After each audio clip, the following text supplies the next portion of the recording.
1936, Chevrolet's spray booth. Every car body got 7 coats of paint. 3 primers, 2 color, 2 finish. Each coat had to dry before the next went on. The painters you see wore no respirators.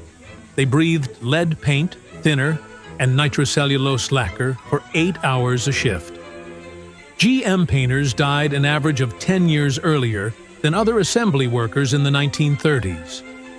Nobody knew about lung damage from paint solvent until the 1970s. Every mid-century American car got its color from a booth like this. Watch the mist. Subscribe to the Made Archive and hit the bell. New story every day.